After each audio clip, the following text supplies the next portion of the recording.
धक धक करने लगा। ये माधुरी का गाना था, ये उस मोमेंट का गाना था जिसमें माधुरी जी रही थी। लेकिन उस सॉन्ग में एक ऐसी चीज थी, अनिल कपूर की वो नजर जो किसी को स्टार को नहीं दिखती है। स्क्रीन पर तो दिखता था, सेट्स पर क्या होता था आज वो भी बॉलीवुड का सबसे बड़ा सीक्रेट बन चुका है। और आज की पूरी कहानी 18 फिल्में, 1 दशक और 1 केमिस्ट्री जिसका कोई नाम नहीं था। साल 1988 बॉलीवुड में एक नई लड़की आई जो 1984 से ट्राई कर रही थी। कुछ फिल्में आई थी लेकिन वो मोमेंट जो किसी स्टार के लिए बनता है वो अभी नहीं बना था। उसका नाम था माधुरी दीक्षित। और एक साल एक फिल्म आई जिसका नाम था तेजाब। एन चंद्रा का डायरेक्शन, एक एक्शन थ्रिलर, और उस फिल्म ने एक सॉन्ग था जिसने रात भर में पूरे देश को हिला दिया। 1 2 3 बस ये 3 शब्द और माधुरी दीक्षित का पूरा परिचय बदल जाता है। लेकिन उस परफॉर्मेंस के पीछे, उस एनर्जी के पीछे एक केमिस्ट्री थी, एक जोड़ी थी, और उस जोड़ी का दूसरा हिस्सा था अनिल कपूर। मैं कबूल करता हूं कि मैं तेजाब हूं, मगर मैं पूछना चाहूंगा कि कहां से आया है तेजाब। तेजाब उस साल की सबसे बड़ी ब्लॉकबस्टर बनी। बॉलीवुड को पता चल गया कि ये जोड़ी सिर्फ फिल्म नहीं बनाती, ये जोड़ी जादू क्रिएट करती है।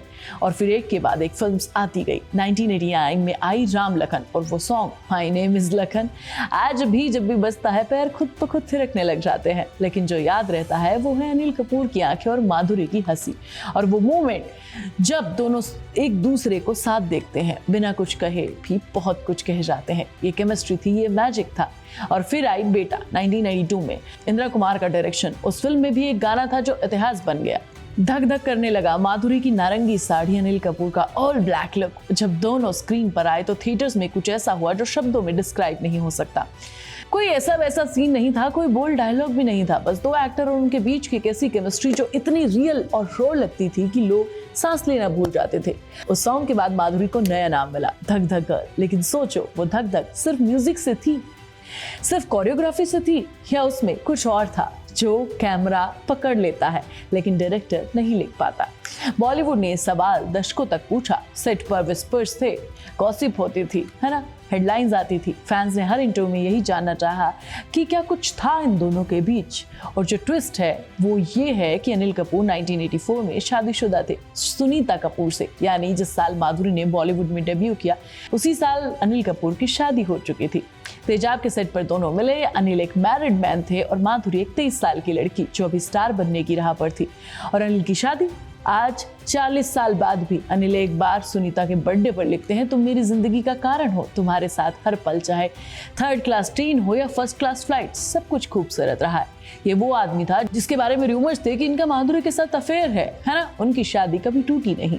1989 में एक इंटरव्यू में माधुरी से पूछा गया कि आप अनिल कपूर से शादी करोगे। माधुरी मुस्कुराई, रुकी, और जो जवाब दिया वो आज भी याद किया जाता है। उन्होंने कहा, नहीं, मैं उन जैसे किसी इंसान से शादी नहीं करूंगी, वो तो बहुत हाइपर सेंसिटिव है और मुझे एक कूल हस्बैंड चाहिए।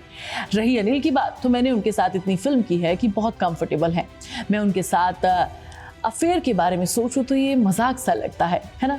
माधुरी के अपने शब्द, अपनी मुस्कान के साथ उन्होंने ना डिनाई किया ना कंफर्म किया, बस एक सेंटेंस में सब कुछ कह दिया और सब कुछ छुपा भी लिया। माधुरी दीक्षित, यही उनका ग्रेस है। और फिर 1999 में पूरे बॉलीवुड को शॉक लग गया।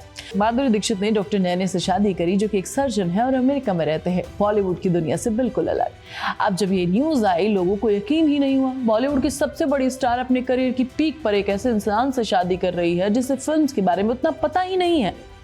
माधुरी के भाई के एक दोस्त ने डॉक्टर नैने के साथ एक मुलाकात की और 3 महीने में शादी तय हो गई। माधुरी ने बाद में कहा, मैंने इसलिए शादी की क्योंकि मुझे प्यार हो गया था, और जब सही इंसान मिले तो यही करते हैं। इंडिया छोड़ दिया, बॉलीवुड छोड़ दिया, अमेरिका चली गई।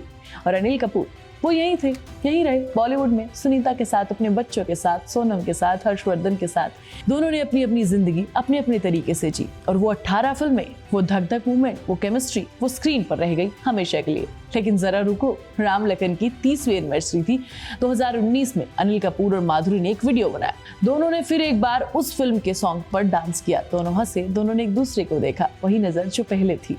तो क्या था अनिल और माधुरी के बीच? सच ये है कि कोई नहीं जानता। और शायद इस कहानी की सबसे खूबसूरत बात भी यही है, एक कहानी जो ऑफिशियली कभी कंफर्म नहीं है, ऑफिशियली किसी बारे में कोई बातचीत नहीं हुई। वो शायद दोनों दोस्त थे या फिर कहीं ना कहीं प्यार था, ये तो उन्हें ही पता। लेकिन तुम मुझे कमेंट करके बताओ कि क्या तुम्हें लगता है अनिल और माधुरी के बीच कुछ था या सिर्फ ये एक स्क्रीन का मैजिक था, एक अच्छे एक्ट्रेस की पहचान थी। तब तक धक धक करते रहो। मैं तुम्हें नेक्स्ट वीडियो में मिलूंगी, तब तक तुम चैनल को सब्सक्राइब करो, वीडियो को लाइक करो, शेयर करो, प्लीज बेल आइकन दबाओ।